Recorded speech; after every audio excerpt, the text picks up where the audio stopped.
유유 23번째 시간입니다. 왜 못 알아들을까? 첫 번째 시간. 누가복음 16장 19절에서 31절까지의 말씀 함께 봉독하시죠. 한 부자가 있어 자색 옷과 고운 베옷을 입고 날마다 호화로이 연락하는데 나사로라 이름한 한 거지가 헌대를 앓으며 그 부자의 대문에 누워 부자의 상에서 떨어지는 것으로 배불리려 하매 심지어 개들이 와서 그 헌대를 핥더라. 이에 그 거지가 죽어 천사들에게 받들려 아브라함의 품에 들어가고 부자도 죽어 장사되매 저가 음부에서 고통 불러 가로되 아버지 아브라함이여 나를 긍휼히 여기사 나사로를 보내어 그 손가락 끝에 물을 찍어 내 혀를 서늘하게 하소서. 내가 이 불꽃 가운데서 고민하나이다. 아브라함이 가로되 예 너는 살았을 때에 내 좋은 것을 받았고 나사로는 고난을 받았으니 이것을 기억하라. 이제 저는 여기서 위로를 받고 너는 고민을 받느니라. 이뿐 아니라 너희와 우리 사이에 큰 구렁이 끼어 있어 여기서 너희에게 건너가고자 하되 할 수 없고 거기서 우리에게 건너올 수도 없게 하였느니라. 가로되 그러면 구하노니 아버지여 나사로를 내 아버지의 집에 보내소서. 내 형제 다섯이 있으니 저희에게 증거하게 하여 저희로 이 고통받는 곳에 오지 않게 하소서. 아브라함이 가로되 저희에게 모세와 선지자들이 있으니 그들에게 들을지니라. 가로되 그렇지 아니하나이다. 아버지 아브라함이여 만일 죽은 자에게서 저희에게 가는 자가 있으면 회개하리이다.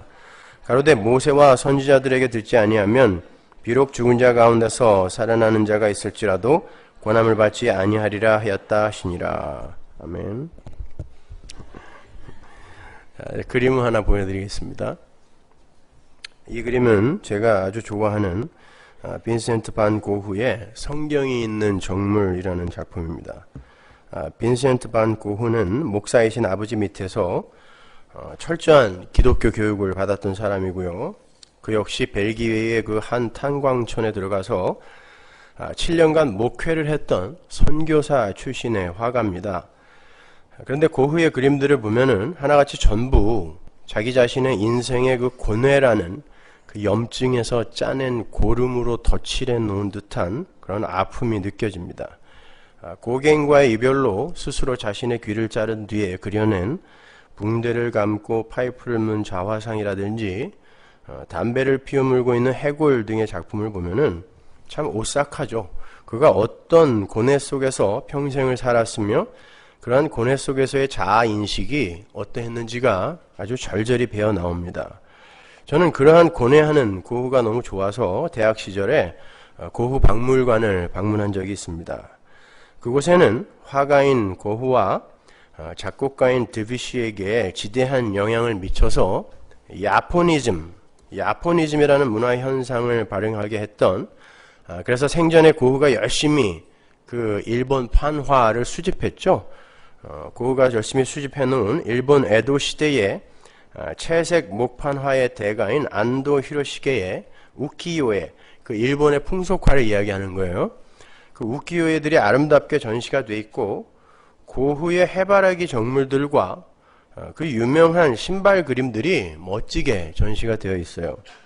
근데 저의 눈길을 오랫동안 놓아주지 않았던 그림이 두 개가 있었는데 바로 지금 보여드린 성경이 있는 정물이라는 이 작품과 소설들이 있는 정물이라는 작품이었습니다. 그 중에서도 이 성경이 있는 정물이라는 그림을 보는 순간 정말 눈물이 터져 나와서 한참을 그 앞에서 움직일 수가 없었어요. 고흐는 두 작품 모두에서 너무 많이 봐서 구겨지고 손때가 묻고 나달나달하게 모서리가 닳아버린 소설을 등장시키는데요. 바로 그 성경책 밑에 있는 조소설입니다. 그 소설이 에밀 졸라의 나의 기쁨이라는 책이에요. 저는 고흐의 그림을 보기 전에 이미 고흐가 좋아했던 고흐의 멘토예요. 영적 멘토. 에밀 졸라의 책들을 아주 열심히 읽었던 터였습니다.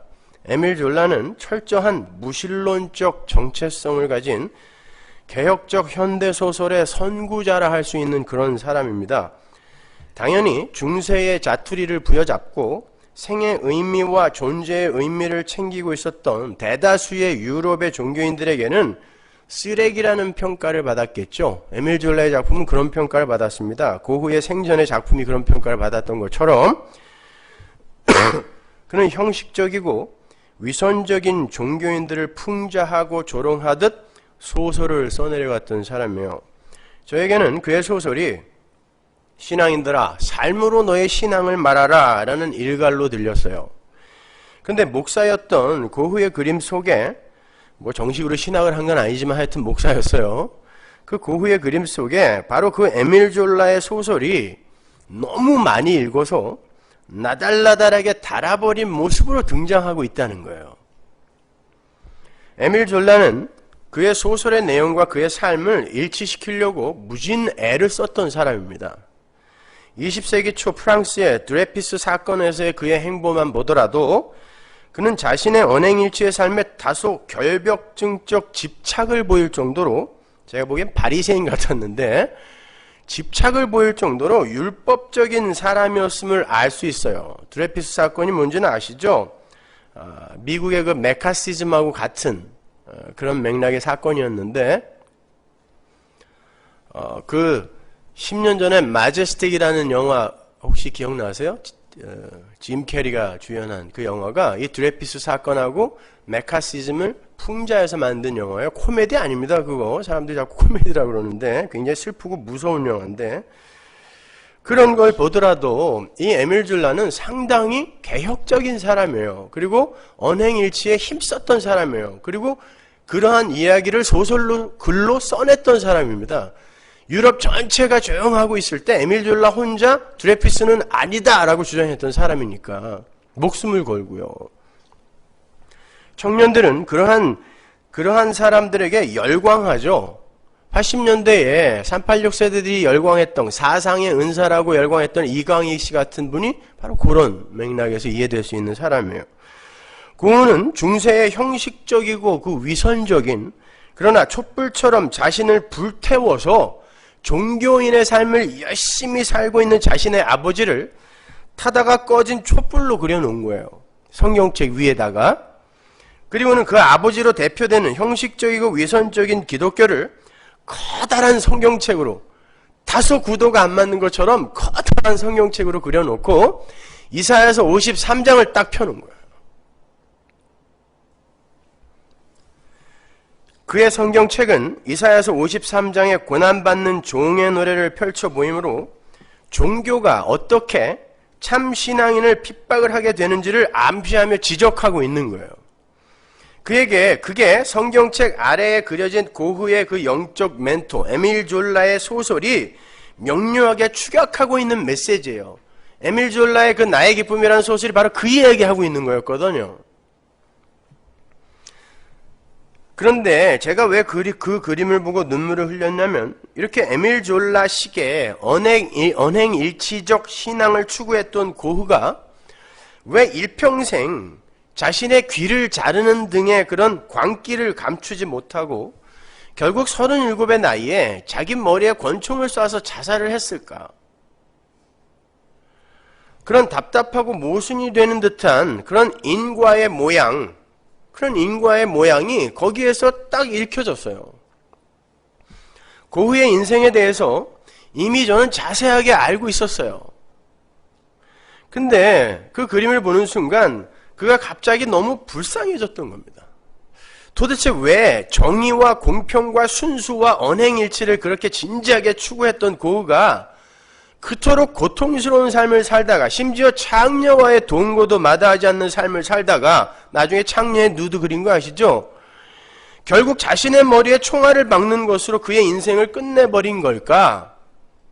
저는 너무나 혼란스러웠어요. 왜냐하면 제가 바로 그 당시에 저의 신앙의 노선을 바로 그렇게 정리하고 확정해가는 단계에 있었기 때문에 그래요.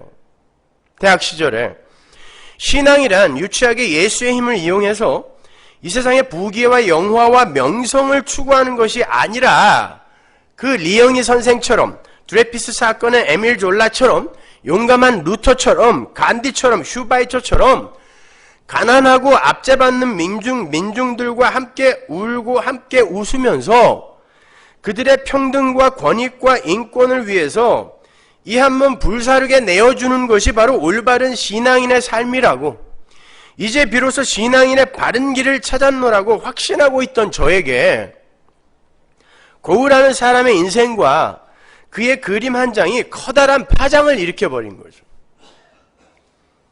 그토록 성경을 사랑했고 그토록 예수를 쫓아 살기를 갈망했으며 그렇게 가난한 이들의 편에서 그들의 아픔을 자신의 가슴으로 품으려 했던 고우가 왜 결국 자신을 용서하지 못했을까? 그렇다면 결국 나의 삶과 종말도 그런 에밀 졸라의 추종자인 고우처럼 처참하게 끝나고 마는 건 아닌가? 왜? 제가 에밀 졸라의 추종자였거든요. 그런 복잡한 생각들이 들면서 눈물이 그 앞에서 뻥 터졌어요. 저는 성경과 인간 측에서의 그 성경과 그러니까 은혜와 인간 측에서의 그 열심 있는 노력이 동시에 나타나 있는 그의 성경이 있는 정물이라는 그림 앞에서 그렇게 큰 화두를 하나 받아서 집으로 돌아왔어요. 그리고는 정말 오랜 세월을 고민했습니다. 어떤 게 과연 올바른 신앙의 삶인가? 기복으로 물들고 힘의 원리에 젖어버린 중세의 그 형식적이고 위선적인 기독교가 틀렸다는 건 이제 확실히 알겠는데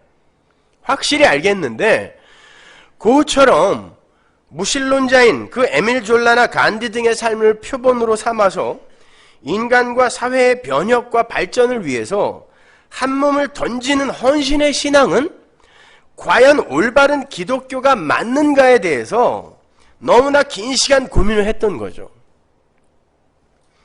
그러다 결국 둘 다 틀렸다는 것을 성경을 통해 깨닫게 되었을 때 저는 빈센트 반 고흐와 함께 묶여있던 그 속박의 자리에서 풀려나서 자유롭게 복음의 세계 속을 날 수 있었어요.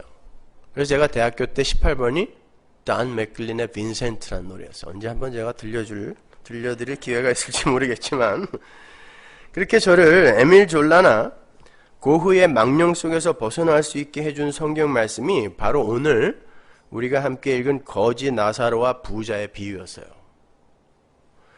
오늘 비유 속에는 거지 나사로와 부자라는 등장인물이 나와요. 우리는 너무 서둘러서 부자는 다 지옥 가고 가난한 거지는 모두 다 천국 간다는 유치한 결론을 내려버려서는 안 됩니다. 그게 민중신학이에요. 쓰레기입니다. 그건. 결론부터 말씀드리면 부자는 지옥 가고 가난한 자는 천국 간다는 것이 이 비유의 핵심 메시지가 맞아요. 그러나 세상이 규정하고 분류하는 부자와 가난한 자의 정의는 성경이 말하는 부자와 가난한 자의 정의와 완전히 다르기 때문에 제가 그러한 문자적 결론을 서둘러 내리지 말라고 말씀을 드린 거예요. 우리가 지난주에 함께 공부했던 바에 의하면 성경이 말하는 부자는 단순히 이 세상의 재화를 많이 쌓아두고 소유한 자를 말하는 게 아니라 나라는 존재에 대한 기대와 가능성을 여전히 품은 채 그 나라는 우상의 유익과 발전과 성공을 위해 사는 모든 존재가 다 부자라 그랬죠. 그래서 평생 개뿔도 하나도 재산도 못 모은 부자가 있을 수 있어요. 그 사람 지옥 갑니다. 반면에 가난한 자는 그의 소유의 다소에 관계없이 돈이 많든 적든 그런 거에 관계없이 나는 하나님의 은혜가 없으면 존재 자체가 불가능한 자라는 것을 인식하며 사는 자기 부인의 삶을 사는 자를 가난한 자라 한다라 그랬어요. 오늘 본문의 비유는 바로 그러한 부자와 가난한 거지의 결국과 그들의 실체를 폭로하는 비유인 거예요. 이런 비유들을 읽으면서 부자들아 너희들은 경각심을 갖고 회개해라 이런 말씀하시면 안 돼. 그건 질투예요. 유치한 질투. 지가 없으니까 괜히 유치한 질투하는 거지 성경은 그렇게 보는 게 아닙니다. 사실 오늘 본문의 비유는 당시 유대인들이라면 누구나 다 알고 있었던 알렉산드리아의 구전 이야기를 약간 변형시킨 거예요. 그 당시 유대인들은 다 알고 있던 이야기였단 말입니다. 예수님이 비유를 말씀하시기 전에. 당시 애굽의 한 지방이었던 알렉산드리아에는 유대인 디아스포라들이 많이 살고 있었어요. 거기서 LXX 70인령이 나온 거예요. 그들에게서 만들어져 전해진 이야기가 팔레스타인 유대 땅에 랍비들의 예화로 자주 쓰이고 있었는데, 그러니까 바리새인들이, 다른 이들을 가르치는 자리에 있었던 바리새인들이 자주 쓰던 예화였단 말이에요. 이게 그 내용이 이러합니다. 어떤 가난한 율법사와 부자 세리가 살고 있었는데, 율법사는 가난함에도 불구하고 율법을 잘 지키고 하나님을 잘 섬겨서 천국에 갔다. 그러나 부자 세리는 돈밖에 모르고 이웃을 사랑하지도 않아서 결국 지옥에 가게 되었다. 가난한 율법사는 이 세상에서는 못 먹고 못 입고 불쌍하게 살았지만 천국에 가서 천국의 맑은 시냇물을 마음껏 마실 수 있었으나, 부자인 세리는 이 세상에서는 떵떵거리며 잘 먹고 잘 살았지만 지옥에 가서는 그 천국의 샘에서 물을 한 방울도 얻어 마실 수 없었다가 그 이야기예요. 대략적인 이야기. 예수님의 비유와 비슷한가요? 아닙니다. 예수님이 그걸 뒤집어 엎어버리시는 거예요. 선하고 착한 사람은 그들의 행위를 근거로 하여 천국에 가고, 못되고 악한 사람은 그들의 행위에 의해 지옥 간다는 이야기를 완전히 뒤집어 엎어서, 인간은 아무리 착한 일을 내놓아도 하나님의 은혜 밖에 있으면 지옥 가고, 아무리 한 일이 없다 해도 하나님의 사랑과 은혜를 입으면 천국에 간다라는 말씀을 하시는 거예요. 이게 이 비유의 주된 메시지입니다. 따라서 그 이야기를 이미 알고 있던 바리새인들이 예수님이 변형시킨 비유 이야기를 듣고 화가 나지 않을 수가 없었겠죠. 주님이 당신의 비유 속에서 자기들을 지옥에 갈 부자 율법사로 바꾸어버린 거예요. 가난한 율법사로 자기들을 자랑하고 있었는데, 예수님이 지금 자기들을 부자 율법사로 뒤집어 엎어버리는 것입니다. 자기들은 율법을 지키는 훌륭하고 가난한 율법사라고 우기고 있었던 그들에게 있어서는 정말 자존심 상하고 불쾌한 비유가 아닐 수가 없어요. 그러니까 예수님이 이들에게 맞아 죽지 않을 수가 없는 거예요. 바리새인들은 자기들이 일주일에 2번씩 금식을 하고 구제의 힘을 썼으며 힘에 지나는 연보를 하고 있었어요. 그리고는 그러한 자신들의 행위를 아주 자랑스럽게 생각하고 있었습니다. 자기들은 돈을 좋아하는 자들이 아님을 자신들의 삶으로 애써 보여주려고 했던 거예요. 그래서 그들은 다른 사람들을 가르칠 때 그 알렉산드리아의 가난한 율법사의 이야기를 예화로 자주 썼던 거예요. 그런데 주님은 그러한 바리새인들에게 청천벽력 같은 말씀을 하십니다. 오늘 보면 바로 위에요, 이 거지 나사로와 부자의 비유가 어떤 배경하에서 주어진 것인지를 밝히는 구절이 나와요. 바로 그 위에 구절 한번 볼게요. 누가복음 16장 13절. 지파인이 두 주인을 섬길 수 없나니 혹 이를 미워하고 저를 사랑하거나 혹 이를 중히 여기고 저를 경히 여길 것임이니라. 너희가 하나님과 재물을 겸하여 섬길 수 없느니라. 바리새인들은 돈을 좋아하는 자라. 이 모든 것을 듣고 비웃거늘. 모든 바리새인들을 뭉뚱그려 돈을 좋아하는 자라고 정의를 내리고 있어요. 예수님께서 불의한 청지기의 비유를 말씀하시면서 불의한 재물로 친구를 사귀라고 말씀을 하시자 바리새인들이 비웃었어요. 근데 왜 비웃었다고요? 돈을 좋아하는 자들이라. 예수님의 비유를 듣고 웃었다는 거예요. 바리새인들이 나는 돈을 좋아하는 사람이 아니다를 증명하기 위해 행했던 구제와 선행과 율법 지킴이 사실은 돈을 좋아하는 행위였다라는 거예요. 우리가 지난주에 공부했던 부자 관원의 이야기에서 부자 관원이 어려서부터 율법을 지키는 행위가 사실은 돈을 좋아하는 행위였음과 일맥상통하는 거죠. 그러니까 예수님이 어려서부터 율법을 다 지켰다고 하는 그에게 그럼 네 돈 한번 버려봐 라고 했더니 못 버린 거잖아요. 그러니까 어려서부터 율법을 다 지킨 게 그가 지금 돈을 의지하고 있는 그 행위와 똑같은 행위였다라는 걸 보여주는 거예요. 거기에서. 그러니까 바리새인들이나 부자 관원이 어려서부터 율법을 지키고 구제에 힘쓰고 착하게 산 건 전부 자기 자신의 만족과 인기와 명성을 위한 것이었다라는 거예요. 그게 부자인 거예요. 그게 부자. 예수님께서 이 거지 나사로와 부자의 비유를 말씀하시기 바로 전에 바리새인들에게 주었던 그 불의한 청지기 비유에서 말씀하셨던 그 불의한 재물로 친구를 사귀라는 말씀은 자기가 부인되어서, 다른 말로 나는 예수라는 친구의 죽음에 의해 예수의 친구가 된 거지, 내가 친구를 위해 내 몸을 불살라 죽여 친구가 된 게 아닙니다라는 올바른 자각, 은혜의 필연성, 자기 부인, 그런 자기 부인의 고백을 하는 자로 낮아져서 하나님의 백성들을 친구 삼는 그런 성도의 삶과 교제를 불의한 재물로 친구를 사귀라고 하는 거예요. 그러니까 불의한 재물이 뭐였어요? 예수님에게 있어서 불의한 재물. 죄인이 되셔서 불의한 자리에 내려가셔서 죽은 예수님의 삶이 불의한 재물이란 말입니다. 이 세상에 돈이 불의한 재물이 아니라 그런 노뱀이 되셔서 죽어버린, 저주의 노뱀이 되셔서 죽어버린, 창녀 다말이 되어서 죽어버린 예수 그리스도의 부정한 그 삶이 바로 불의한 재물이고, 그게 교회라는 친구를 만들어낸 거잖아요. 마찬가지로 우리가 이 땅에서 그렇게 부인되어져 가는 자로 하나님의 도구로 쓰이는 게 불의한 재물로 친구를 사귀는 거예요. 고지 꼭대기에 올라가서 하나님에게 쓰이는 게 아니라, 그건 굉장히 고귀한 재물이잖아요. 우리는 불의한 재물로 친구를 사귀는 자들이란 말입니다. 아직까지도 그 비유를 제대로 이해 못하시는 분들이 계실 것 같은데 한 달만 더 있으면은 완벽하게 이해하실 수 있을 거예요. 그러나 바리새인들은 유대주의자들이요 율법주의자들이에요. 그게 인본주의라 그랬어요. 그들은 절대 자기 자신을 부인할 수가 없어요. 자신들의 행위와 가능성을 굳게 신뢰하고 있단 말입니다. 그들은요.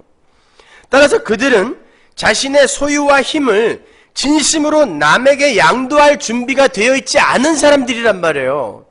오히려 남의 것을 빼앗아서 나라는 이 국가를 부강하게 살찌우는 데에 목적을 두고 살았던 사람들이 바리새인들이란 말입니다. 근데 그러한 방법의 하나로 자기 것을 털어서 남들에게 주어 인기와 명성을 챙기는 것도 사용했던 사람이에요. 이게 얼마나 교활한 것입니까? 그건 진짜 준 게 아니라는 뜻이에요. 그들이 부자라는 겁니다. 그래서 하나님은 성경에 바리새인들은 돈을 좋아하는 자라고 기록해 놓은 거예요. 역사의 기록을 보면 바리새인들이 실제로 아주 검소하고 청빈하게 사는 이들이 많았다 그래요. 실제로 자기 걸 다 털어서 자기는 최소한의 생필품만 가지고 살았던 사람들이 많았다 그래요. 바리새인 중에도요. 그런데 성경이 모든 바리새인들을 뭉뚱그려 바리새인들은 돈을 좋아하는 자라라고 이야기를 해놓는 건, 부자가 돈을 좋아한다라는 그것이 단순히 이 세상의 재화나 가치를 좋아하는 것, 그리고 그걸 끌어당겨 쌓는 것만을 지칭하는 것이 아님을 가르쳐주는 거예요. 그래서 그 가난하게 살았던 바리새인들을 돈을 좋아하는 자라고 이야기하는 거야. 뭉뚱그려 다. 율법주의자, 인본주의자들을. 그게 부자라는 거예요.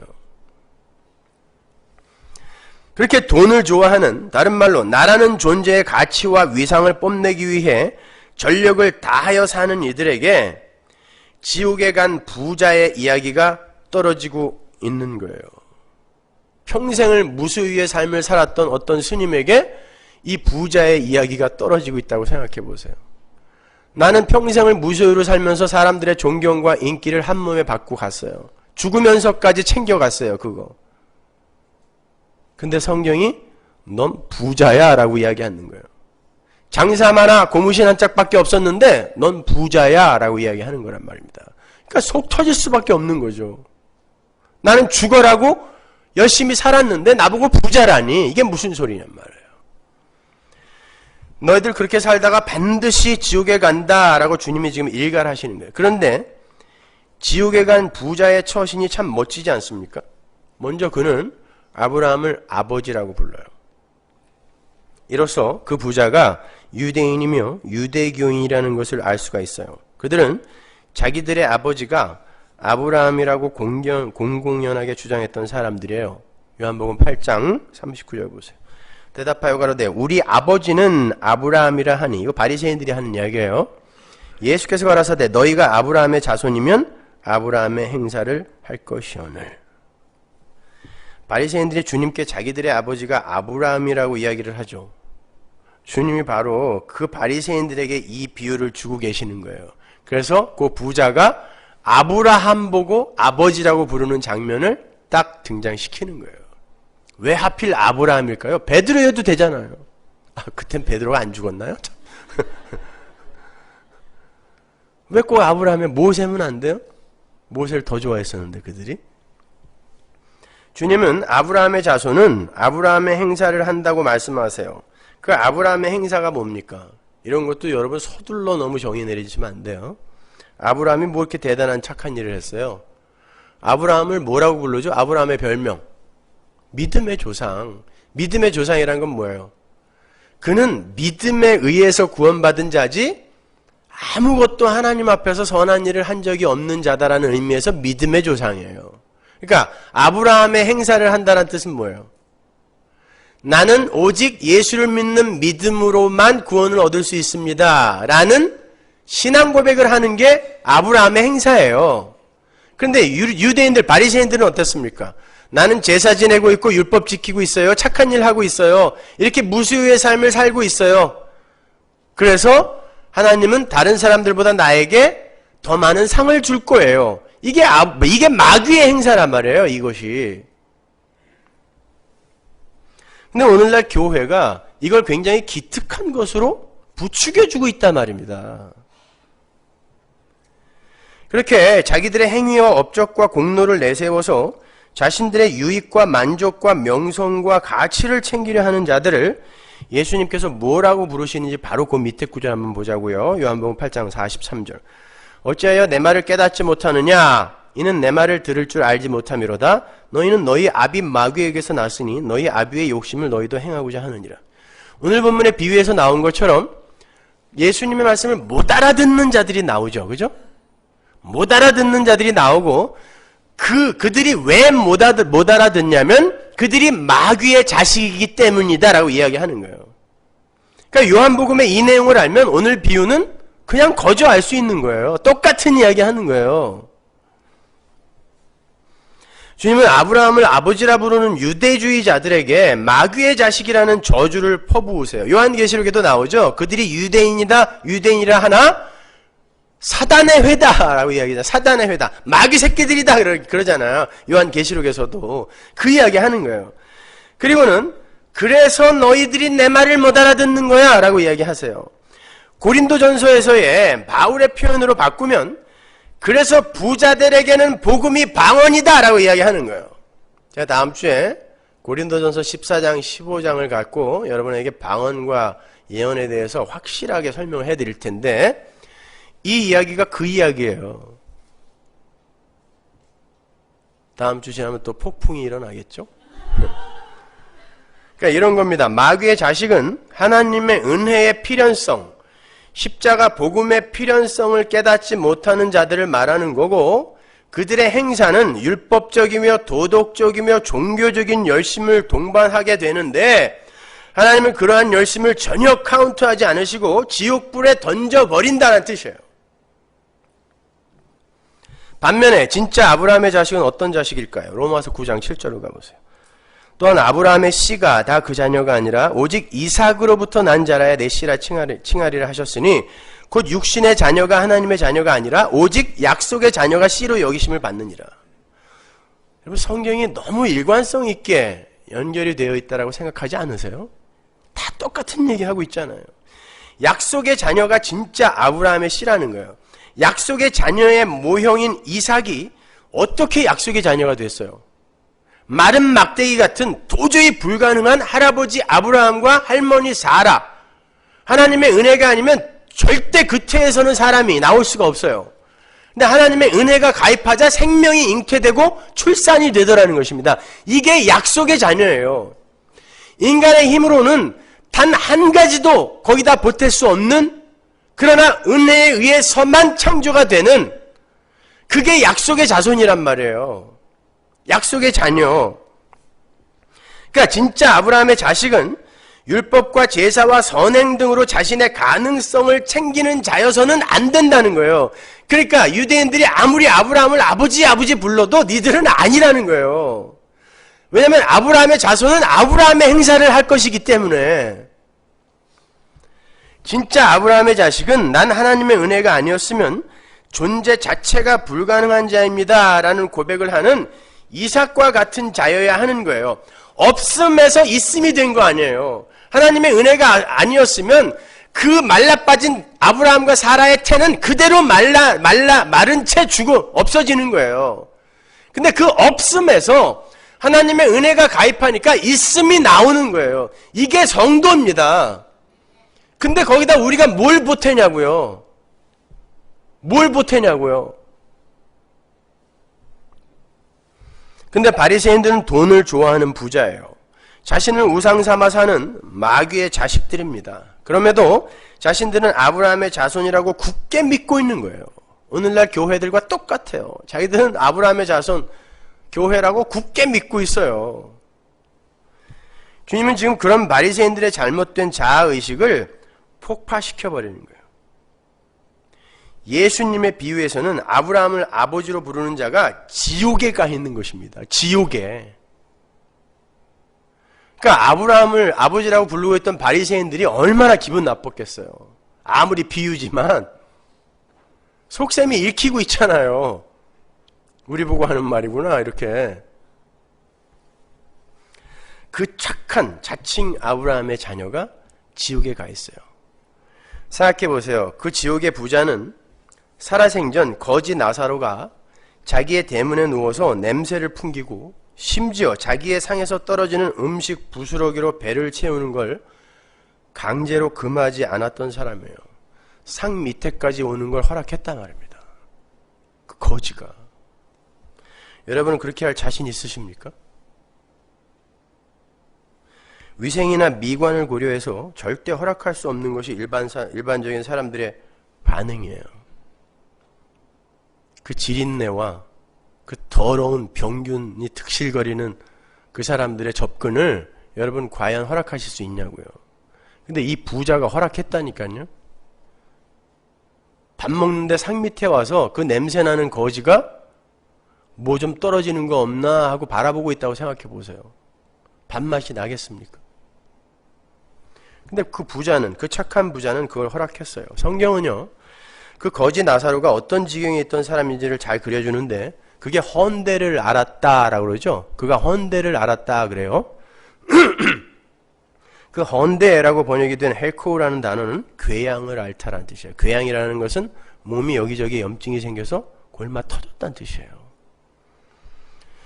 그게 얼마나 심했던지 자기 몸 하나 추스리지 못해서 개들이 그 고름을 핥아 먹었다 그러죠. 근데 그 개를 쫓아낼 힘이 없었어요. 그런 더러운 거지가 여러분 문 앞에서 숙식을 하고 심지어 밥 먹는 상에까지 접근을 한다고 생각해 보세요. 이 중에 한 사람도 허락할 사람 없어요. 근데 그 부자는 했단 말입니다. 왜? 바리새인이거든요. 착한 바리새인이거든요. 게다가 그는 지옥에서도 땅에 남아있는 자기 가족을 전도하고 싶다는 아주 기특한 고백을 합니다. 어디서? 지옥에서. 본문 27절 보세요. 가로되 그러면 구하노니 아버지여 나사로를 내 아버지의 집에 보내소서. 내 형제 5이 있으니 저희에게 증거하게 하여 저희로 이 고통받는 곳에 오지 않게 하소서. 전도하고 있잖아요. 그죠? 선교사 파송해달라는 겁니다. 지옥의 불 속에서, 그 엄청난 고통 속에서 부자가 자기 형제들을 걱정해요. 회개와 전도와 구제, 그는 모든 면에서 아주 기특한 면모를 보여요. 그런데 왜 그는 지옥에 가 있는 겁니까? 하나님은 그러한 사건화된 인간의 행위를 근거로, 착한 행위를 근거로 천국과 지옥을 가르지 않으신다는 거예요. 그래서 부자의 이런 기특한 행위들을 기록해 놓는 것입니다. 일부러. 그러니까 함부로 도덕과 윤리 등을 근거로 해서 선함과 악함을 판단해서는 안 되는 거예요. 지금부터 제가 왜 부자가 지옥에 가게 되었는가에 대해서 설명을 해드리도록 하겠습니다. 예수님께서 이 땅에 오셨을 때 당신이 무엇을 가지고 오셨다 그랬죠? 검을 가지고 왔다 그랬습니다. 근데 그 검으로 뭘 잘라낸다 그랬어요? 마태복음 10장 34절 보세요. 내가 세상에 화평을 주러 온 줄로 생각지 말라. 화평이 아니요 검을 주러 왔노라. 내가 온 것은 사람이 그 아비와 딸이 어미와 며느리가 시어미와 불화하게 하려 함이니 사람의 원수가 자기 집안 식구리라. 아비나 어미를 나보다 더 사랑하는 자는 내게 합당치 아니하고 아들이나 딸을 나보다 더 사랑하는 자도 내게 합당치 아니하고 또 자기 십자가를 지고 나를 좇지 않는 자도 내게 합당치 아니하니라. 자기 목숨을 얻는 자는 잃을 것이요 나를 위하여 자기 목숨을 잃는 자는 얻으리라. 여기 보시면 인간이 그 관계를, 가족 관계라는 걸 내 목숨으로 여기고 있다는 걸 알 수 있죠. 그게 마지막 절이에요. 자기 목숨이라는 단어가 나오잖아요. 거기 인간은 그걸 자기 목숨으로 삼습니다. 그런데 하나님은 그게 틀렸다라고 이야기를 해요. 마치 주님께서 가족관계를 해체해버리시기 위해서 이 땅에 오신 것처럼 말씀하세요. 하나님의 은혜를 떠난 타락한 인간은요, 가족관계를 나라는 나라의 그 울타리 속으로 끌어들여서 그 가족들조차 내 존재의 확장선상에 올려놔요. 주님은 그걸 깨시는 것입니다. 주님이 지금 인간들의 가족관계를 해체하시겠다는 게 아니라 그 가족들을 진짜 사랑하는 건 그들과 천국의 가족관계를 맺는 것이다라는 걸 강조하시는 거예요. 가족관계가 중요하지 않다라는 게 아니에요. 왜? 가장 나에게 가까이 준 이웃인데 어떻게 이게 중요하지 않아요? 중요합니다. 그러나 진짜 중요한 건 그들과 천국의 가족관계를 맺고 있느냐, 이게 중요하다는 거예요. 따라서 내 것으로 갖고 있는 관계는 예수의 복음에 의해서 끊어지는 거고, 그 복음에 의해 진짜 새로운 가족 관계가 탄생하게 되는데 거기서 진짜 사랑이 있게 된다는 것입니다. 나머지는 다 하나님 나라에 올라가면, 영원 속으로 올라가면 다 깨지는 관계예요. 그래서 우리에게 허락한 귀한 가족들에게 참 복음을 열심히 전하는 거예요. 이 땅에서 비록 그와 내가 사이가 멀어질지라도 우리가 참 복음을 전하면 반드시 여러분은 가족들한테 배척받게 돼 있습니다. 욕먹어요. 싸움이 일어나요. 그렇다고 해서 그냥 친하게 지내는 게 왔다지 뭐 괜히 여기서 평지풍파 일으킬 일 있어? 그게 그 사람을 죽이는 것입니다. 그걸 사랑이라고 합니까? 그게 날 위한 거예요. 평지풍파 일으키지 않겠다는 건 내가 편안하겠다는 거거든요. 그게 부자입니다. 그렇게 해서 복음에 의해서 복음의 검으로 관계가 깨진다 할지라도 하나님의 선택된 백성들 사이에서 새로운 가족 관계가 형성되는데 그게 진짜 중요한 가족 관계라는 거예요. 그런데 이 돈을 좋아하는 부자는 여전히 자기 존재의 확장에 머물러 있는 자기 가족에게만 관심을 갖고 있는 거예요. 내 형제 5에게만 보내면 된다는 것입니다. 그게 나거든요. 그래서 지옥 가는 것입니다.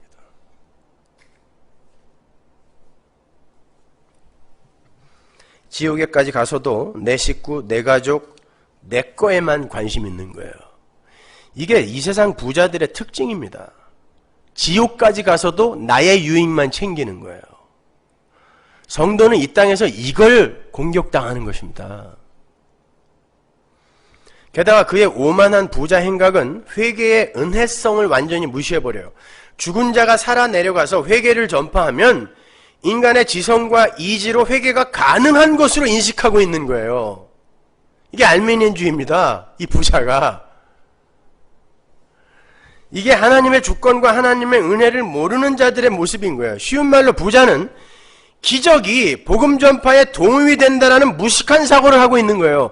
죽은 자가 살아 내려가면 분명히 그들이 회개할 겁니다.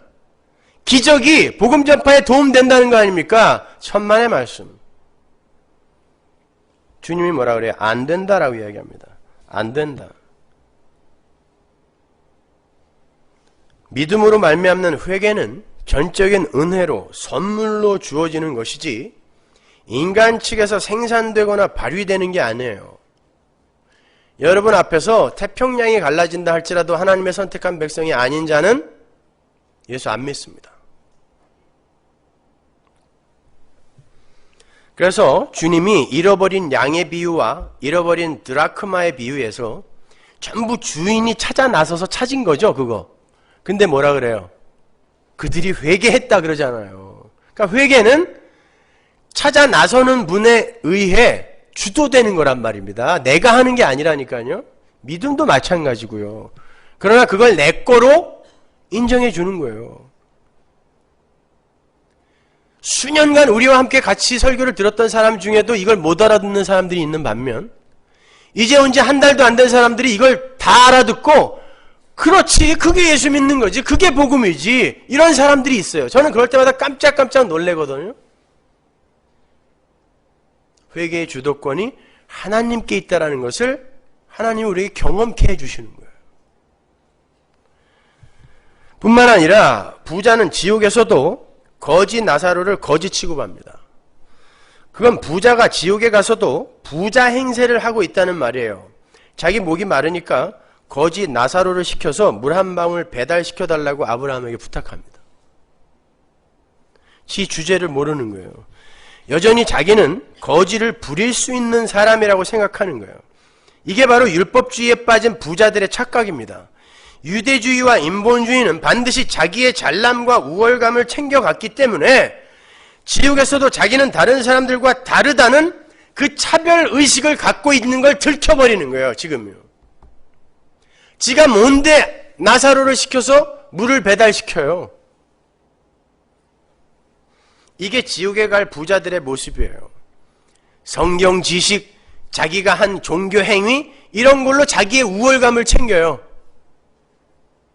나는 너보다 괜찮아. 왜? 성경 더 많이 알거든. 나는 너보다 괜찮아. 왜? 너보다 기도 많이 하거든. 나는 너보다 괜찮아. 왜? 내가 너보다 착한 일 많이 하니까. 이게 부자라니까요. 그렇다면 나사로는 도대체 뭘 했다고 천국에 간 걸까요? 무조건 가난하게 살면 다 천국 가나요? 예수님께서 산상수훈에 가난한 자는 복이 있나니 그랬다고, 가난하면 다 천국 가는 줄 알고 있는데, 자유주의 신학자들이 잘 써먹는 거예요. 민중신학자들도 잘 써먹고. 아닙니다. 거기서 가난하다라는 건 시편 51편의 상한 심령을 이야기하는 거예요. 하나님 아버지의 은혜가 아니면 나는 존재할 수도 없고 행복할 수도 없는 그런 존재니까 하나님 나를 구원해 주세요. 이게 가난한 거예요. 이게 상한 심령이에요. 근데 여기에서 나사로가 그러한 가난한, 마음이 가난한 자의 모습을 보여줬냐고요. 상한 심령을 가진 자의 삶을 보여줬냐고요. 그런 거 없어요. 그럼 나사로는 왜 천국 갔습니까? 이유 없습니다. 그걸 unconditional election이라고 하는 거예요. 무조건적 선택, 불가항력적 은혜, irresistible grace. 이걸 모르면 부자, 율법주의자가 되는 거예요. 바리새인 되는 거예요. 나사로가 천국 간 건 아무 이유 없어요. 하나님이 은혜 베풀어서 간 거예요. 그지로 살아서 간 것도 아니고 착한 일에서 간 것도 아니에요. 나사로가 착한 일을 했다는 말이 한 구절이라도 쓰여 있습니까? 없어요. 그냥 하나님께서 살라는 대로 다 털리고 비워진 그런 거지로 살았더니, 빈 그릇으로 살았더니 때가 참에 하나님께서 천국에 들여보내주신 거예요. 그건 하나님의 은혜를 입은 우리가 바로 그렇게 하나님에 의해 털리고 비워진 거지로 살게 된다는 것을 교훈해 주는 거예요. 그걸 자기 부인이라 그래요. 그게 거지예요. 가끔 여러분의 인생을 돌아보면서 뭐 이런 거지 같은 삶이 다 있어, 그렇게 탄식이 나올 때 있죠? 잘 사시는 거예요. 거지 같은 삶. 성도의 삶이라니까요. 털리는 삶, 비워지는 삶. 그건 저의 추론이 아니에요. 거지 나사로의 천국 행위, 순전히 하나님의 은혜에 의한 것임을 밝히기 위해서는 우선 나사로라는 이름의 의미부터 알아봐야 돼요. 왜냐하면 예수님께서 비유를 말씀하시면서 사람의 이름을 말씀하신 것이 딱 여기 하나예요. 생각해 보세요. 어차피 비유인데 거기에 왜 사람의 이름이 필요해요? 비유인데. 근데 여기에는 나사로라는 이름이 들어가 있단 말입니다. 그 첫 번째 이유는 이 거지 나사로의 이야기에서 나오는 나사로라는 인물이 진짜로 무덤에서 살아난 나사로와 연관이 있다는 걸 암시하시는 거예요. 죽은 자가 살아난다 할지라도 하나님의 선택 밖에 있는 자들을 안 믿는다. 실제로 죽은 나사로가 살아났더니 바리새인들, 그 부자들, 부자의 형제들이 어떻게 했어요? 그때부터 예수님과 나사로를 죽이려고 했어요. 그때부터. 그러니까 실제로 죽은 나사로가 살아서 내려갔다고 하더라도 이 부자의 형제들은 어떻게 한다? 그 나사로 죽인다 이야기하는 거예요. 그 나사로 죽인다. 예수 안 믿어. 그 나사로 죽여. 구원은 오직 하나님의 은혜로만 주어진다는 것을 명쾌하게 보여주는 거예요. 그래서 오늘 비유에서도 나사로의 이름이 거명이 되는 거예요. 나사로라는 이름의 의미는요, 하나님이 도우신다라는 뜻이에요. 나사로라는 이름 자체가. 그러니까 하나님의 은혜, 하나님의 도우심에 의해서 나사로가 천국에 갔다라는 것을 이름 하나로 설명해내는 거예요. 하나님이 도우셔서 간 거라는 거예요. 그는 뭘 잘해서 간 게 아니라. 근데 재미있는 건 하나님이 도우시는 자, 그 나사로는 이 땅에서 거지로 헌데를 앓는 자로 개보다 못한 자로 살아가고, 그래서 그 자기 딸을 고쳐달라고 온 그 여인이 예수님 앞에서 예, 저는 개입니다 라고 이야기하는 거예요. 개라니까요. 우리는요, 하나님 앞에서 예, 맞습니다. 하나님 저는 개예요. 없음이에요. 티끌이에요. 이 고백을 우리가 할 수 있어야 되는 거예요. 예, 개보다 못한 자로 살아가요. 개가 고름을 빨아먹는데 그걸 못 치운다니까요. 개가 내 거를 탈취해가고 있어요. 하나님은 은혜 밖에 있는 부자는 호화로운 옷을 입고 날마다 연락하며 이 세상을 즐기는 삶을 산다라고 거꾸로 이야기를 해주세요. 이게 뭐였어요? 시편 73편의 이야기인 거예요. 아삽의 시. 오늘날 많은 기독교인들이 이 부분을 놓치고 있어요. 많은 분들이 하나님이 도우시는 삶은 만사형통, 일사천리, 문제 해결, 질병 치유, 승승장구의 삶으로 점철이 될 것처럼 착각을 하죠. 하나님이 도우시면. 근데 하나님이 도우신 나사로는 어떻게 됐어요? 그것과 정반대의 삶을 살았단 말입니다. 하나님이 그까짓 헌데 그 궤양도 안 고쳐줬어요. 그 거지 인생을 탈출시켜 주지도 않았다니까요. 하나님이 도우셨는데, 평생 하나님이 도우셨는데, 하나님의 도우심은 사망에서의 건짐을 이야기하는 거예요. 이 땅에서의 여러분의 문제에서의 탈출이 아니라 사망에서의 탈출을 이야기하는 것입니다. 그게 하나님의 도우심이에요. 근데 그 하나님의 도우심을 입은 자들은 이 땅에서 털리고 비워지는 거지의 삶을 사는 것입니다. 돈이 많고 적고가 문제가 아니에요. 이게 나의 힘의 근원이 될 수 없구나, 내가 이걸 의지해서는 안 되는 거야를 깨닫게 해주는 게 거지란 말입니다. 그게 그에게는 그 자체가, 그 소유가 의미가 없기 때문에 거지인 거예요. 돈이 아무리 많아도 억만장자가 예수 그리스도의 복음을 알면 그거에 내 삶을 의지 안 한단 말입니다. 그게 거지예요. 근데 개뿔이나 몇백만 불 그거 갖고 있으면서 이게 나의 힘이지, 그게 부자입니다. 몇백만 불은 좀 많네요. 진짜 부자인데 그건. 몇만 불. 그것도 많은데 저한테. 매달 빵꾸가 나갖고. 하나님이 도우시는 인생은 하나님만 의지하는 자로 내려가는 인생인 거예요. 그게 하나님의 도우심이라니까요. 헌대를 앓으며 자신의 헌대를 핥는 그 개 하나 쫓아낼 힘도 없이 남의 집 대문 앞에서 숙식을 해야 했던 거짓 나사로가 무엇을 의지하며 살 수 있었을 것 같으세요? 그에게 의지의 대상은 하나님밖에 없는 거예요. 거지기 때문에. 그게 복받은 인생이란 말입니다. 그게 성도라는 거지들의 삶인 거예요. 세상 것은 다 털리는 삶.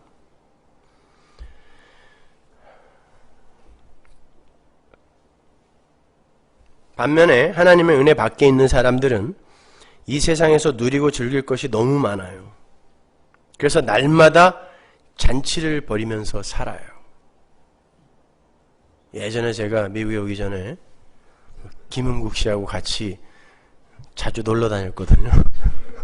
그래서 제가 불교 방송국에 나오면서 형님 언제 또 술 한잔 합시다 그랬더니 그럼 나는 날마다 축제야. 날마다 잔치래요 자기는요. 독실한 불교 신자거든요. 그래서 제가 속으로 독실한 불교 신자는 맨날 날마다 잔치인데 나는 왜 이렇게 고단하냐. 근데 그게 맞는 거예요. 재산 늘리는 재미, 자식 출세하는 거 보는 재미, 남들에게 칭찬받는 재미 등등 즐길 게 너무 많죠. 그게 잔치입니다. 날마다 이 세상에서 잔치하는 거예요. 왜 사람들이 이 세상의 힘을 쌓고 모아서 자신의 위용을 과시하려고 그러죠? 자기 이외의 다른 대상을 정복하여 내가 신이다 라는 것을 순간순간 확인하고 싶어서 그래요. 하나님께서 인간에게 다른 피조물들을 다스리고 정복하라고 하신 건 그런 다스림과 정복이 아니에요.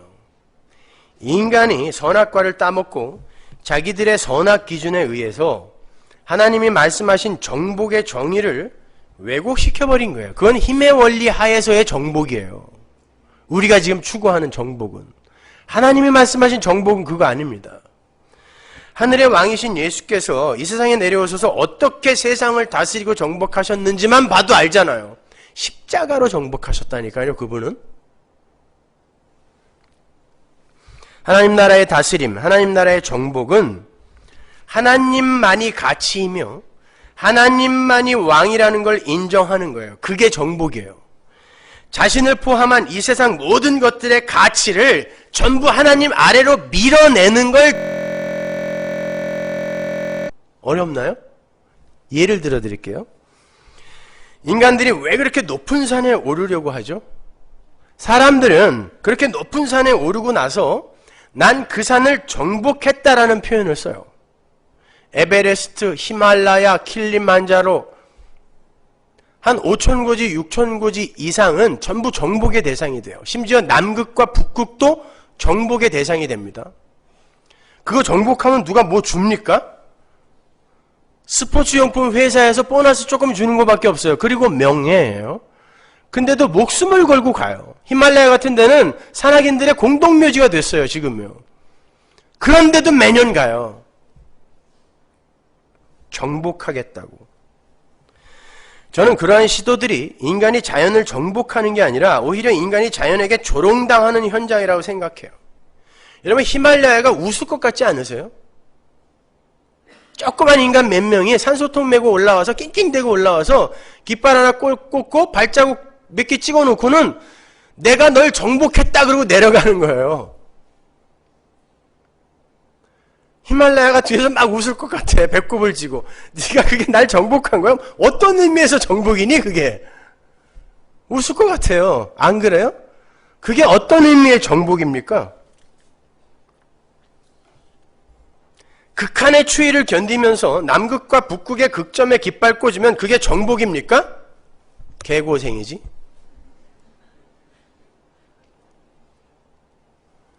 그건 모두 신이 되고 싶어하는 욕망하는 인간들의 유희에 불과한 거예요. 끊임없이 뭔가를 정복하여 내 가치를 챙기려고 하는 욕망하는 인간들의 유희. 실제로 인간들은 자연에게 정복당하고 있는 거예요. 누가 강요하지 않아도 자연이 온도를 높이고 낮출 때마다 인간들은 이렇게 옷을 갈아입습니다. 왜 반팔 입고 계세요, 여러분? 자연이 여러분을 정복하고 있기 때문에 그래요. 철따라 여러분은 옷을 갈아입어야 돼요. 그러니 인간들이 산소통 하나 메고 올라와서 산에 올라가서 깃발 꽂고 내려가서는 나를 산을 정복했다라고 그러는 소리를 듣고 이 자연이 여러분을 얼마나 비웃겠습니까?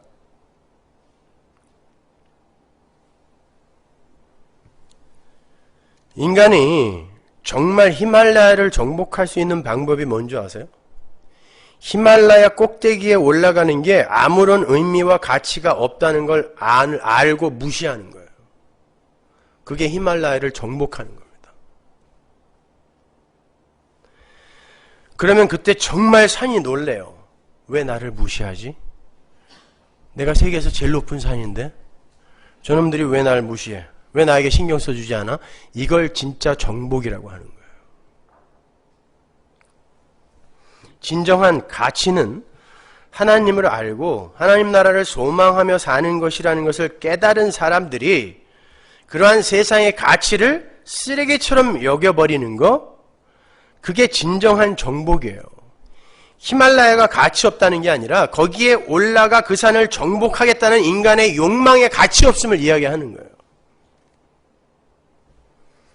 세상의 유행에 휩쓸리지 않고 그냥 잠잠하게 살아가는 거, 역시 자연을 정복하는 행위인 거예요. 왜 빨간 게 유행이면 다 빨간 걸 입어야 돼요? 그게 자연에게 정복당하는 거예요. 짧은 치마 유행일 때 긴 치마 입고 다니는 거? 변태일 수도 있지만 그런 거에 그냥 무관하게 사는 거, 그게 자연을 정복하는 거예요. 한국에 가면 여자애들이 전부 엄마 아빠가 똑같은 애 같아요. 그죠? 다 한 아빠 엄마한테 나온 애들처럼 얼굴이 다 똑같아. 한 성형외과에 가서 그런 건지.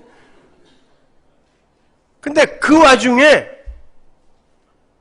있는 그대로를 자랑스럽게 무기 삼아 들고 다니는 사람들 있잖아요. 자연을 정복하는 거예요. 다 정복당하는 것입니다, 여러분.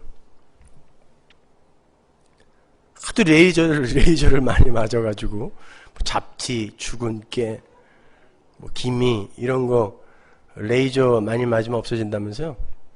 그 사람들은 좋겠어요. 나중에 3차 대전이 일어나서 레이저 무기가 나오면 여기 좀 쏴주세요. 그럴 것 같아. 에? 무서워서 막 도망가는 게 아니라 아저씨 저 여기 좀 쏴주세요. 군인들이 깜짝 놀랄 거예요. 그게 정복당하는 거예요. 여러분, 돈을 정복하는 게 뭔지 아세요? 많이 끌어모아서 창고에 쌓는 게 정복이라고 생각하십니까? 그때 돈이 그러죠. 너는 내가 굉장히 가치 있는 존재인 줄 알고 있구나. 그러니까 이렇게 덜덜 떨면서 모으지. 너는 나에게 정복당한 거야. 그러나 그 돈을 가난하고 불쌍한 사람들에게 필요한 곳에 마구 한번 주어보세요. 그때 돈이 뭐라 그럴까요? 너는 왜 나를 이렇게 가치 없게 대하니? 남들은 거기에 목숨 걸고 벌벌 떠는데 너는 왜 나를 그렇게 가치 없이 대해? 이게 돈을 정복한 것입니다. 자크 엘룰이 이야기한 거예요. 월드컵에 광분하는 거, 월드컵에게 정복당한 것입니다. 거기에 무신경하게 진짜 가치 있는 것조차 사는 사람이 그걸 정복한 거예요. 이 세상은 온통 엉뚱한 정복하면서 살아요. 이 세상에서는 그러한 것들을 얻어내고 성취하는 것이 정복하는 거고 성공하는 것이다라는 엉터리 정복 전쟁이 벌어지고 있는 거예요. 그렇게 자기의 힘과 지혜와 용기를 발휘해서 자신의 가치와 위상을 챙기려 하는 모든 자들이 바로 부자입니다. 부자.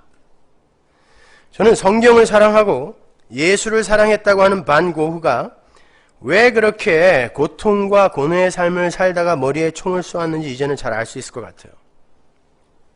고흐는요, 성경 속에서 진짜 예수를 발견하지 못했던 것 같아요. 그가 동생 떼오에게 보낸 많은 편지들이 있는데 그걸 읽어보면 정말 고흐는요, 인문과학이나 사회과학에도 천재였어요. 천재였어요. 그래서 저 미술하는 사람들, 예술하는 사람들 존경합니다. 함부로 그런 작품이 나오는 게 아니에요. 그거는 그냥 기술로 그리는 게 아니에요. 정말 천재였어요. 쓰는 어휘나 단어들이 얼마나 대단한지 몰라요. 그런데 이 사람이 동양사상에도 아주 심취해 있었다는 것을 알 수 있어요. 그리고 종교다원주의적 경향이 아주 짙어요. 심지어 어떤 면에서는 범신론적 종교관도 나타나요. 그러니까 고흐에게 있어서는 어떤 절대자를 하나 그려놓고 그 절대자에게 순종하는 길은 이 세상에서 착하고 순결하고 공평한 삶을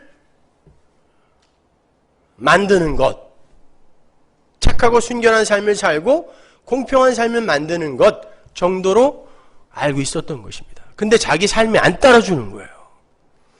그러니까 고통스러운 것입니다. 귀가 아니라 모가지라도 잘리고 싶었을 거예요. 안 되거든요. 근데 하나님은 그 안 되는 걸 덮는 분이 하나님인데, 유다처럼 내가 안 되니까 나를 용서하지 못하는 거예요. 그러니까 귀때기도 자르고 일부러 장려하고 동침도 하고 동거도 하고 자기를 막 학대해버리는 거예요. 벌을 주는 거예요. 심판을 주는 거예요. 결국 나중에는 권총으로 사살해버리는 것입니다. 자기 스스로를.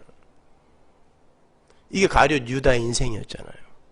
내 죄는 내가 책임진다. 멋있는 것 같지만 하나님 앞에서는 그게 마귀란 말입니다. 그게 죄인 거예요. 그게 바리새인입니다.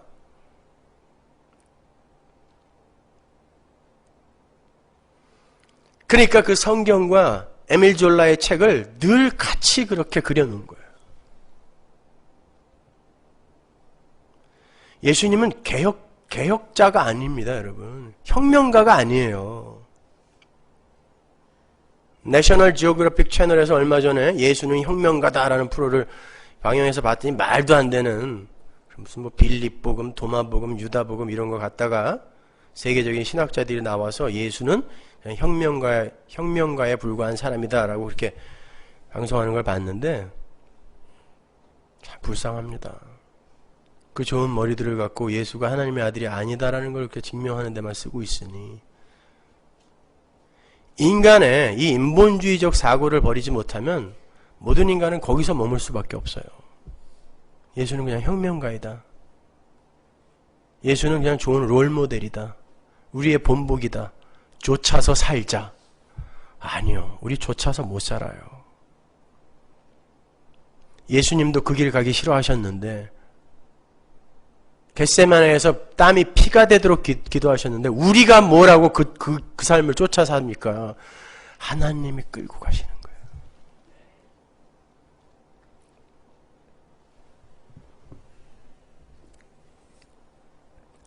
성도는 그렇게 자연이든 인간이든 누구를 정복하는 자로 사는 사람이 아니에요. 성도가 하나님 앞에서 온전히 순종하는 자가 될 때 그 하나님의 다스림을 받는 것들이 성도를 위해 존재하게 될 뿐입니다. 우리가 정복하는 거 아니에요. 하나님께서 아담에게 너는 이 모든 걸 다스리고 정복해라 라고 말씀하시면서 선악과 먹지 말아라고 말씀하신 건 다스리고 정복하는 건 선악과 먹지 말라는 내 말을 들으면 자연스럽게 되는 거다라는 걸 말씀해 주신 거예요. 우리가 하나님 앞에서 비워지고 털리는 거지로 지어져 갈 때 우리는 다른 것들을 다스리고 정복하는 자가 되는 거예요. 그까지 돈에 정복되지 않고 그까지 미모에 정복되지 않고 그까지 세상의 명예에 정복되지 않는 거예요. 그게 하나님의 말을 듣는 자들의 정복인 것입니다. 우리는 엉뚱한 정복들을 하고 있다니까요. 교회에서도 큰 교회 만들어야 되고 사람들 많이 모아야 되고 헌금 많이 쌓아서 세를 과시해야 되고 이걸 정복이라고 생각해요.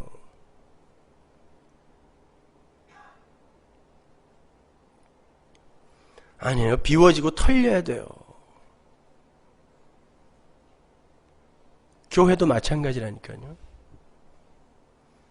서머나 교회도 계속 하나님 앞에서 털리는 교회가 돼야지 우리가 세운 목적과 계획대로 잘 진행되어져 가는 교회 되면 안 됩니다. 잘 새겨 들으셔야 돼요. 저는 지난주에 아르헨티나에 사시는 한 인터넷 성도님의 소천 소식을 접했어요. 불과 한 달 전에 뵌 분인데, 그렇게 건강했던 분인데 갑자기 이렇게 돌아가셨다는 소식을 들었습니다. 지난 6월에 아르헨티나 인터넷 성도님들과 나흘간 집회를 가졌을 때 그곳에 부부가 함께 참석하셨었거든요.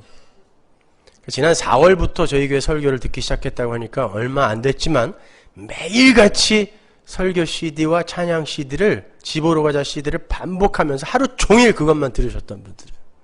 근데 제가 마침 아르헨티나 간다고 하니까 그 집회에 오셨어요. 근데 그 남자 집사님이 그때 이미 직장암이 발병한 후였어요. 근데 그렇게 위중한 정도는 아닌 줄 알았는데, 제가 미국으로 떠나오고 난 다음에 갑자기 병이 좀 위중해져서 한국 아산병원으로 나가셨답니다. 나가셨는데 딱 한 달 만에 돌아가신 거예요. 그런데요, 그 아내 되시는 집사님이 저에게 메일을 하셨는데, 저하고 저희 집사람이 그걸 보고 정말 펑펑 울었는데, 그 한 달 동안 저희 교회 설교 말씀만 병상에서 계속 들으셨대요. 그리고 집으로 가자, 이 찬양을 계속 반복해서 들으시면서 그렇게 기뻐하시더라는 거예요. 여러분, 암 중에 직장암이 제일 고통스럽다는 거 아시죠? 그런데 그 상황에서 계속 그 설교 CD와 찬양 CD를 번갈아 들으시면서 그렇게 좋아하셨대요. 근데 마지막 떠나시던 날 의식이 말똥말똥 돌아오셔서는, 여보, 나 죽기 전에 진짜 우리에게 이 십자가 복음을 전해준 목사님 얼굴 한 번만 더 보고 싶다고. 한 번만 더 보고 싶다고 그렇게 말씀하시더래요. 그러다가 조금 있다 호흡이 가빠지니까, 여보, 목사님 집으로 가자 틀어줘, 그러시더래요. 그래서 아내가 그걸 틀어줬대요. 둘이서 의식이 있는 상태에서 손잡고 기쁨과 감사의 기도를 드렸다는 것이죠. 그 자리에서 가셨답니다. 여러분, 이걸 정복이라고 하는 거예요. 그분 앞에서 사망이, 이 세상의 죽음의 증상, 고통이 벌벌 떠는 듯한 모습 안 보이세요? 성도의 정복은 사망의 정복입니다. 그까짓 이 세상의 가치와 힘들, 그까짓 것들 정복하는 거 아니에요. 성도는요, 복음이라는 건 죽음 앞에서 위력을 발휘해야 복음이에요. 죽음 앞에서 위력을 발휘하지 못하는 복음은 사기입니다. 여러분이 제 이야기를 듣고 살아계시는 동안 아무리 위로를 받고 격려를 받아도 다 꽝이에요. 죽음 앞에서, 매 설교가 여러분의 죽음 앞에서 던져지는 설교라고 생각해 보세요. 여러분의 죽음 앞에서 이게 과연 나에게 난파되는 내 인생에서 내가 붙드는 구명보트가 될 것인가를 생각하시란 말입니다. 그걸 복음이라고 하는 거예요. 여러분이 살아생전에 여러분을 기쁘게 해주고 여러분을 자랑하게 해주고 증명하게 해주는 그런 건 아무나 다 해줄 수 있는 것입니다. 그건 사기입니다. 복음은 죽음 앞에서 위력을 발휘해야 돼요. 그들이 진짜 가난한 거지입니다. 마지막에 말씀만 붙들고 가는 자들. 남겨둔 게 너무 많아서 똥 싸고 오줌 싸고 가는 그들이 부자인 거예요. 이거 아까워서 어떻게 떠나나. 여러분, 사망을 이기셔야죠. 뭘 정복하시겠다는 거예요? 어디 고지 꼭대기에 올라가시겠다는 것입니까? 부자들은 절대 복음 못 알아듣습니다. 오늘 본문에서 세 번째 등장인물이 나오죠. 부자의 형제들. 그들은 모세와 선지자들의 말씀을 왜 못 알아듣는다라고 이야기한 걸까요? 거기에 대해서 제가 다음 주에 고린도서의 내용을 갖고 이어서 설명해 드리겠습니다.